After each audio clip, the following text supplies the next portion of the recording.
Breaking news po tayo mga kababayan. Eto na, Senador Marcoleta at Mike Defensor makakapagpiyansa na. Hala ka mga kababayan ko, ilalabas na. Ito po ang sumasabog na balita dito sa social media, lalo na po dito kay Ka Eric.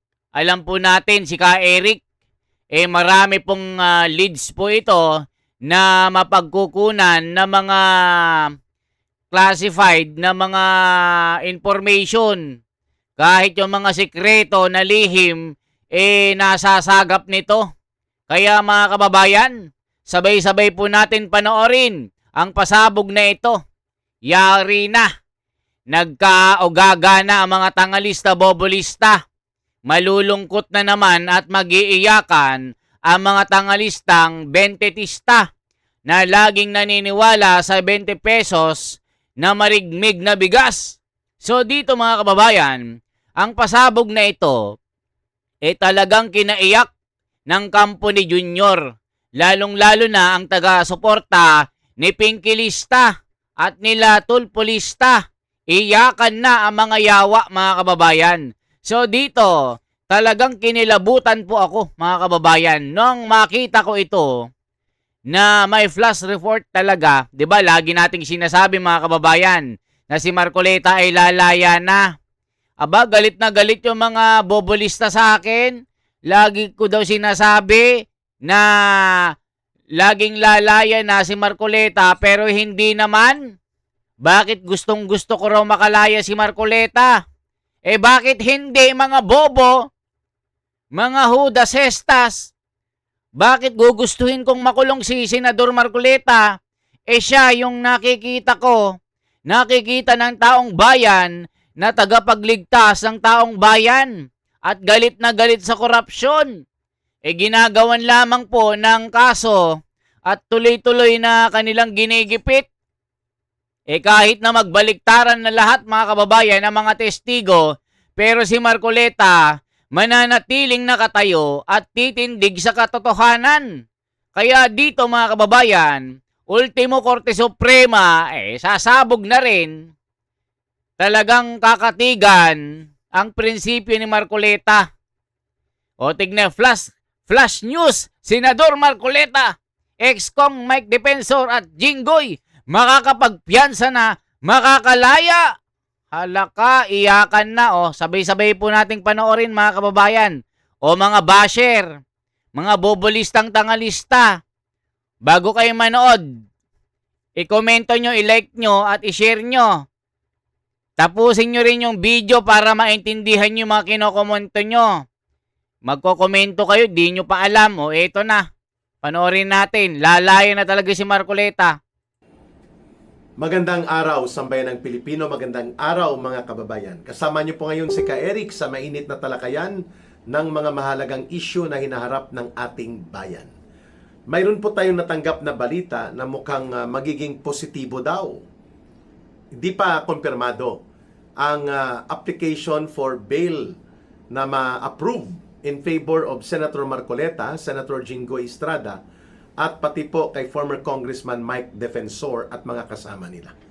At ang balita ay pilit na hinaharang ito ng ombudsman para manatiling nakakulong o nakapiit sina Senator Marcoleta, sila Senator Jinggoy Estrada, at pati po sila former Congressman Mike Defensor. Bagamat ang kaso na isinampa ng ombudsman ay non-bailable po ang nature, plunder, subalit at the discretion in evaluation of the court, may karapatan po na magpiyansa o mag-file ng piyansa ang mga akusado. Grabe mga kababayan, Talagang gagawin lahat po nila para hindi makalabas si Marcoleta, lalo na si Jinggoy at si Mike Defensor. Tila hino-hostage po nila at tinatrabaho si Marcoleta para hindi makalaya. Isipin nyo naman mga kababayan, si Boying mismo. Yan ang sabi ni Ka Eric. Siya yung nasa ombudsman. Talagang hinaharang ang pagkakapiyansa ni Marcoleta. Yung kaso ni Marcoleta, available naman, kaso hinaharang talaga ng mga aso ni Junior. Ito po ang kanilang ginagawa. para mapigilan ang paglabas ng katotohanan. Nakita niyo naman mga kababayan ko. Si Gutesa nag-recant na pero may video na tinakot pala na yung salaysay na affidavit niya ipinipilit na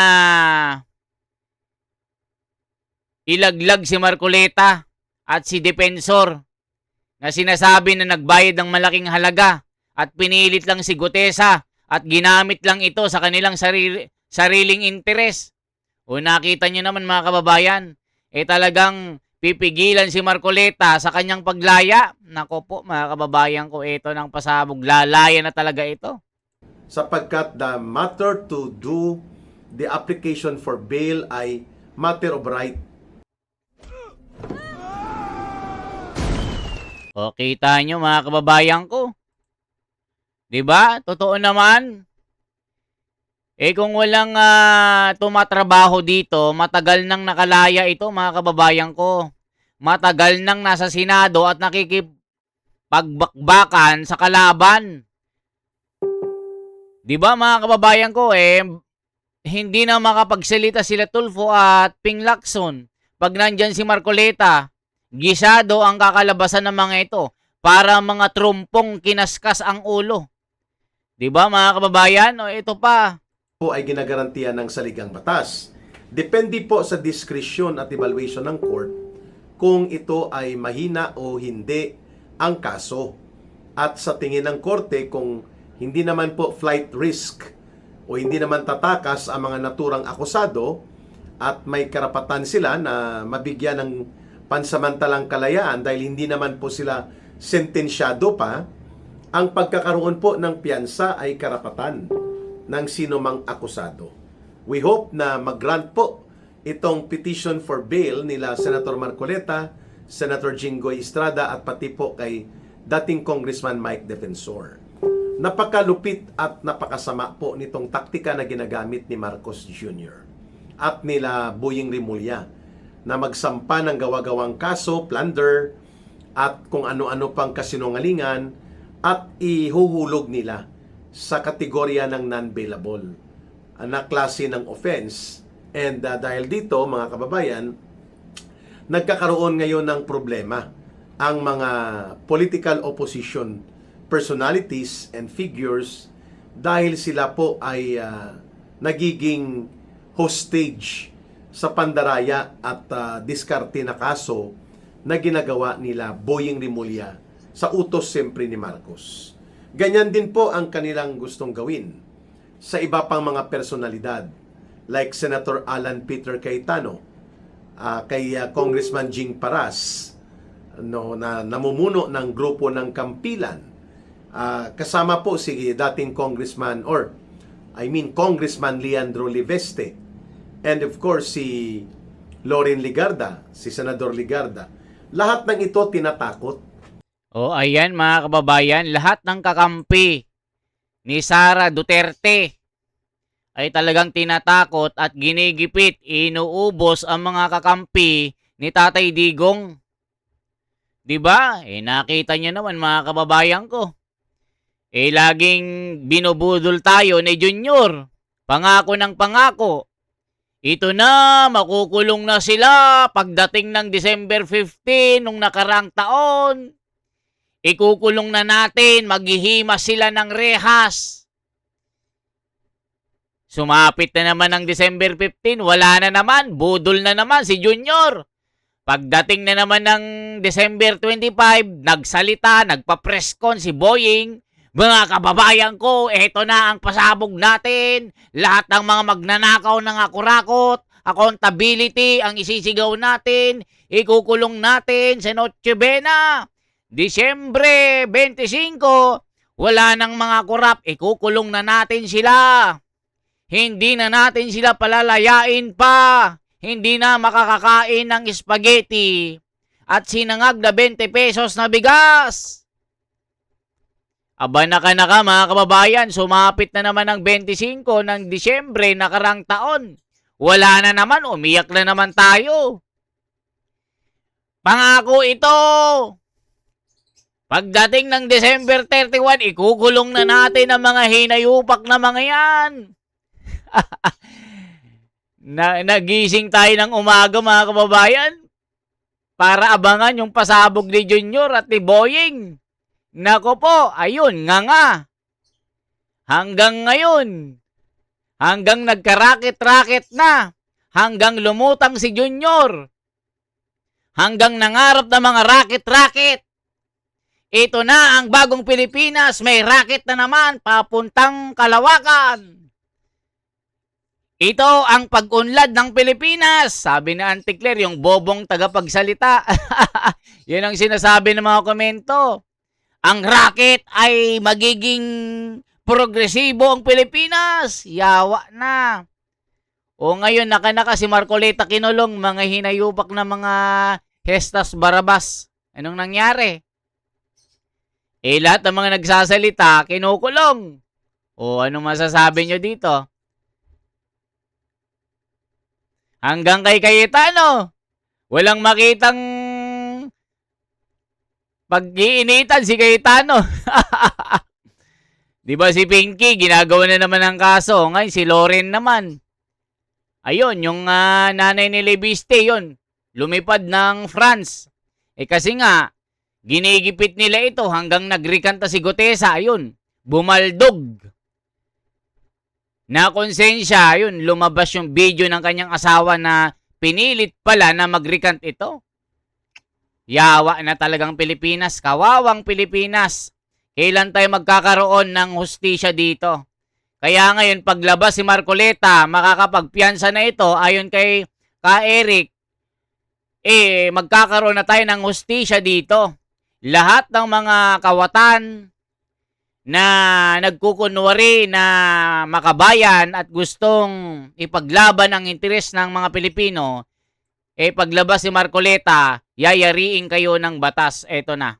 At ginagamitan po ng tinatawag na weaponization of law, kung saan nagagamit ang batas, binubutas ang batas, at iniikutan ang mga batas para magkaroon ng mapanupil na uri ng sistema ng panggigipit sa mga political opposition figures and personalities. Mantakin mo ang kay Senator Marcoleta po at kay Congressman Mike Defensor na kaso ay hindi po sangkot dito ang anumang pundo o resources na nanggaling sa gobyerno. Ito po ay part ng legitimate campaign donation. Subalit ginawan po ng kaso, ipinilit at isinilid ni Boying Rimulya sa kanyang tambubo ng uri ng mga paggawa ng kaso na frame up at bingo, nagkaroon bigla ng non-bailable cases si Congressman Mike Defensor at si Senator Marcoleta. I tried a ton of AI work tools. Then I tried Monday.com. Ayan mga kababayan, talagang tama lahat ang sinasabi ni Ka Eric. Talagang ginagamit nilang sandata ang kalupitan, mga kababayan, itong kanilang kapangyarihan para yung kanilang mga kalaban sa politika ay ipakulong.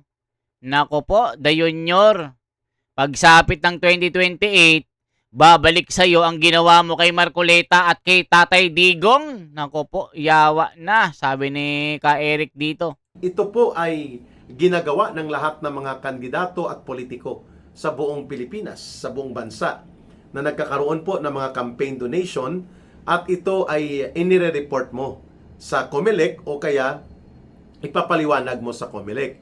Which for that matter, kung late man ang reporting ni Senator Marcoleta, ito po ay kanyang naipaliwanag ng maayos nila ni Congressman Mike Defensor doon sa COMELEC. Kaya walang nakita na batayan ang COMELEC para ikansila ang pagka-elect ni Senator Marcoleta bilang senador. Subalit, binutasan po ito nila Boying Rimulya at ng kanyang grupo. Lamang mapatahimik at mapapatanggal si Senator Marcoleta sa Senado.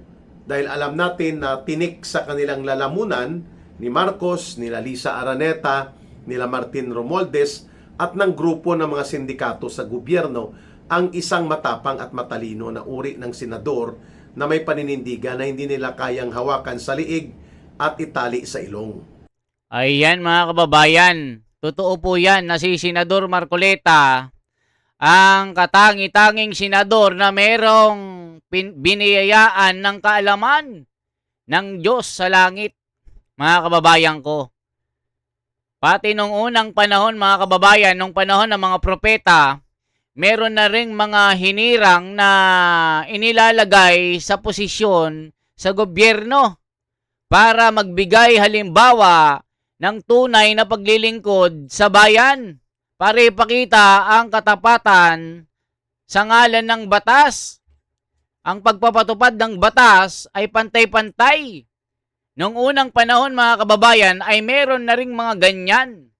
Maski nung mga panahon ni Haring Daniel na talagang itong si Juan Bautista, kung di ako nagkakamali, talagang ginipit nila. Kinainggitan ng mga buwaya sa gobyerno noon. Nagbigay po sila ng batas na bawal pong sumamba sa mga Diyos o sino mang Diyos na pinaglilingkuran ng kahit sinong tao maliban kay Haring Daniel. Pag hindi raw sinamba si Haring Daniel, ay ipapakain ito sa yungib ng mga leyon. Pero anong ginawa mga kababayan ni Juan Bautista, kung hindi ako nagkakamali mga kababayan ko, lumuhod pa rin siya ng 3 beses sa isang araw, mula umaga, tanghali hanggang gabi. Binuksan ang kanyang kurtina at bintana at sinamba ang kanyang kinikilalang Diyos sa langit.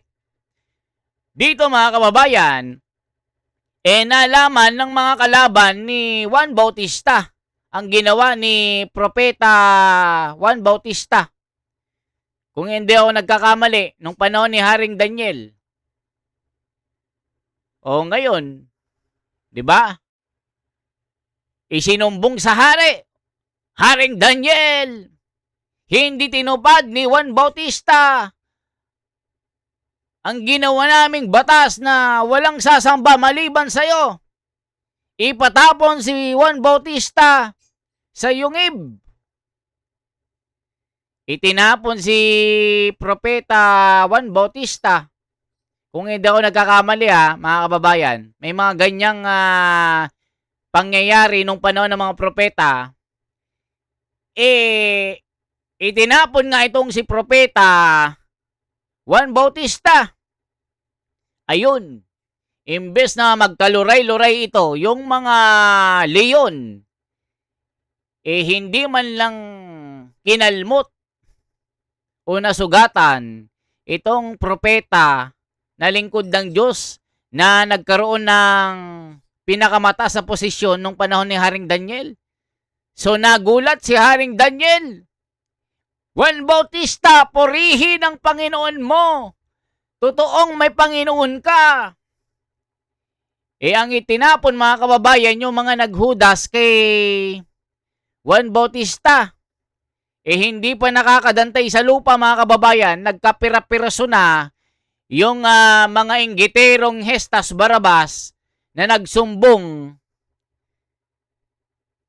kay Juan Bautista. Ayun, totoo nga na may Diyos ka, sabi ni Haring Daniel mga kababayan. O ayun, hindi rin nalalayo ang ginagawa nila kay Marcoleta. Hindi nila maitago ang katotohanan na si Marcoleta ay isang matinong lingkod bayan. Kaya nga mga kababayan, sa tuwing matutulog kami, mananalangin kami sa aming sambahayan, ay isinasama namin sa dalangin na magkaroon ng katarungan ang nangyayari sa bansa, na wag maligalig, di ba? Ipanalangin ang bansa na magkaroon ng matinong gobyerno, hindi pamumugaran ng mga kawatan at magnanakaw. Isang araw mga kababayan, si Marcoleta talagang makakalaya ito. Nung mga panahon na yon mga kababayan, talagang bumilib si Haring Daniel kay Juan Bautista dahil hindi man lang nasugatan o nakalmot ang kanyang balat nung itinapon siya sa yungib ng mga leyon. Kaya yun, lalong nanindigan si Juan Bautista na talagang panindigan ang katotohanan at katwiran. O ngayon, tuloy pa natin, mga kababayan ko. Mga tangalista, bobolista, umiyak kayo kung gusto nyo. Wala akong paki. Yan ang sabi ni Ka Eric. Ganyan po ang naging pagtrato kay Senator Marcoleta. At isa po sa nagkaroon ng maniobra dyan ay si Ping Lacson. Itinuturo siya ni Senator Alan Peter Cayetano na nakikipagsabwatan sa ombudsman, kina Matibag sa NBI, para po buligligin at kanilang lumpuin ang anumang mga political opposition movement sa loob ng ating Senado. At nang sa ganon, ang Senado ay lubusang makokontrol at madidiktahan ni Marcos ayon sa kanyang kagustuhan. Una dyan ay mawawala ang pagkakataon na magkaroon ng matino, matuwid na Senate Blue Ribbon Committee investigation. At nakita naman natin, ibinauna sa limot at gustong ipalubog sa lumot ng pagkalimot ni Marcos at nila Rimulya at ng mga kaalyado nilang senador ang sana ay independent at napakahalaga na papel ng Senate Blue Ribbon Committee para mag-imbestiga sa 1.9 trillion pesos na mga iskandalo ng pinakamalaking pandarambong na ginawa nila Marcos at Romualdez. O nakita nyo mga kababayan, ang ginagawa ni Ping Lacson para pagtakpan ng katotohanan. Isa rin ito mga kababayan sa mga protector. Yan ang sinasabi ni Ka Eric. Maski si Cayetano hindi pinatawad, gagawa ng kaso ito hanggang makulong din. Pati ang kanyang kapatid. Nako po, yawa na. Ang iba pang mga dapat maintindihan ng mamamayan na kung bakit na talagang ipinakulong sila Senator Marcoleta, Senator Jingo Estrada at sila former Congressman Mike Defensor ay para mawala ang pagbubuo ng malawak na grupo ng political opposition sa Pilipinas at mapahina ang loob ng mga naninindigan at malakas pa ang paninindigan na itulak ang pagkakaroon ng mga kritiko at pumupuna sa katiwalian at sindikato na gobyerno ni Marcos at nila Romualdez. Alam nyo mga kababayan, totoo yan. Kita nyo naman, ginagawa na rin ng kaso si Robin Padilla, Bongo, Loren Legarda, Cayetano. Diba? Napansin nyo po, wala silang ginawa kundi yung kanilang kalaban ng ginigipit.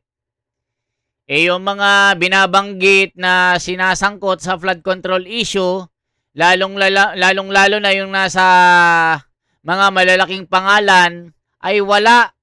Sa dami ng binanggit ni Gutesa, yung mastermind, si Diskaya, yung mag-asawa, sa dami ng mga listahan, halos mga mambabatas, mga kababayan, at mga senador. Dito lumabas ang mga pangalan ni Tuplok. Lumabas ang pangalan nila Totot, sila Totot, mga kababayan, si Bulaga. O ngayon, yawa na. Ang naging new BRC chairman, si Boying na. O ano pang aasahan natin sa mga Hestas Barabas na laging itinatago ang katotohanan at ipapakulong ay yung mga nag-iimbestiga at nag-iingay para ilabas ang katotohanan. Ay tama lahat ang sinasabi ni Ka Eric dito. Walang hustisya, selective justice. Alam na this, mga kababayan. Yawa na. Nasaan na ang bayot? Pero kung mangyayari po na mapagbibigyan ng ombudsman, ng Sandigan Bayan rather, na makapagpiyansa sila Senator Marcoleta at ang kanyang mga kasama, pati na po si Senator Jinggoy at si Congressman Mike Defensor, malaking bagay yan sapagkat ang korte ay maninindigan ng malaya at hindi nakokontrol ni Marcos at ni Rimulya. Subalit, ang mga nakaupo ngayon na hukom sa Sandigan Bayan ay mukhang tinatarantado din po ni Boying Rimulya at tinatakot nila na kung hindi susunod sa kanilang kagustuhan na manatiling nakakulong itong mga personalidad ng opposition, kagaya nila Senator Marcoleta at mga kasama niya, ay iipitin din po nila ang Sandigan Bayan. Alam po natin yan, na may kakayanan gawin ni Marcos yan, lalo pa kung gaano kaabusado ang kanyang ombudsman.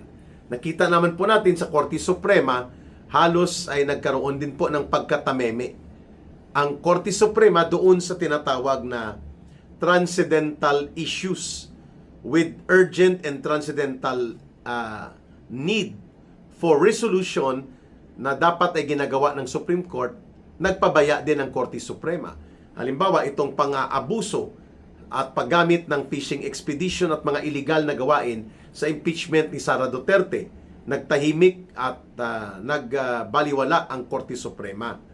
Ganon din po sa kaso ni Senator Bato de la Rosa tungkol sa questionably maanomalya na paggamit ni Marcos ng ICC released na warrant of arrest laban kay laban kay Senator Bato de la Rosa.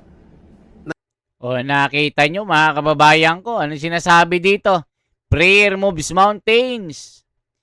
Na makakalaya sila. Talagang makakalaya ang mga ito. Praying na makapagpiyansa silang tatlo. Hi po ka Eric at The Wonders. Makakalabas po sana si Senador Marcoleta at Congressman Mike Defensor. I pray this will happen. They deserve to be free. Sana makapagpiyansa na sila dahil mahina ang ebidensya. Maging ma-approve ang bill nila. May awa ang Diyos. Tama po kayo. Tahimik ang Supreme Court. Sir, bakit po ganon? Nagtanggol man lang ang sa usapan. Sana makalabas na sila. Umpisahan ng pagpapalabas sa bangag admin. Nakita niyo naman mga kababayan, tila yung Korte Suprema tahimik na rin. Hawak na rin kasi nila mga kababayan. Tinatakot na rin nila ang mga hukom. Nakita niyo naman kahit na bendalo ginagawa talaga. Diba nakakaiyak? Ako naiiyak ako. Dahil sa ginawa nila kay Marcoleta. Ganon din kay ginawa nila kay Tatay Digong. Walang magawa ang Korte Suprema mga kababayan. Kaya i-like at i-share ang video ito hanggang sumabog po hanggang kabilang planeta. I-share nyo, pati mga alien, malaman nila na ang nangyayari sa Pilipinas ay talagang walang hiyaan. Ginigipit ang mga matitinong mga politiko para pagtakpan ang kanilang pagnanakaw. Yan lamang po ang aking bahagi mga kababayan. I-share nyo po ito. Shoutout sa inyong lahat. Mabuhay po.